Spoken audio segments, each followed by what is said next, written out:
South Africa to be removed from the British government's red list, their travel red list, from tomorrow morning. A short while ago, the UK government announcing that 11 countries on its red list would be removed, including ourselves. Clayson Monyela is South Africa's chief public diplomat. He joins us now. Clayson, good afternoon to you. What's your response to this? I imagine you welcome it. Good afternoon, Stephen. Yeah, we certainly welcome this decision. Well, it shouldn't have happened in the first place.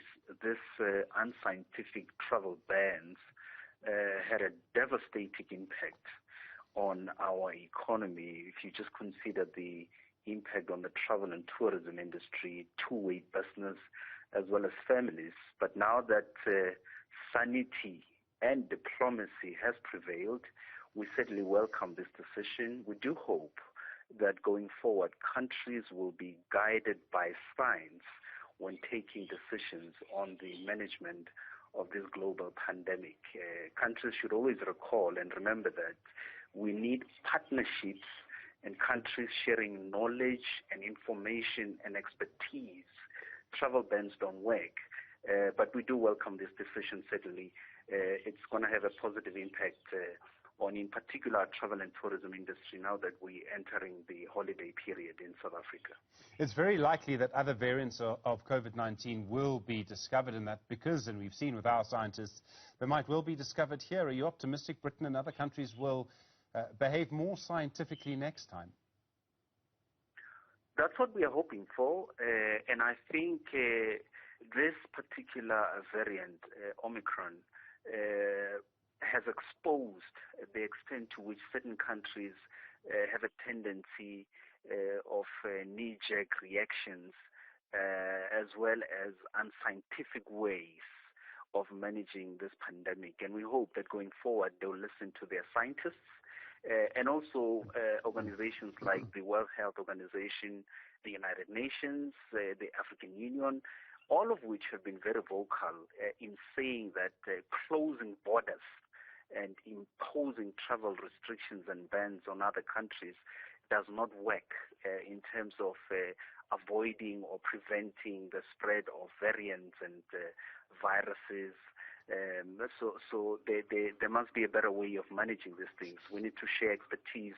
And in the case of South Africa, we've always been saying we've got some of the best scientists in the world. So when they detect and report on the discovery of new variants, the international community should be applauding us as opposed to punishing us.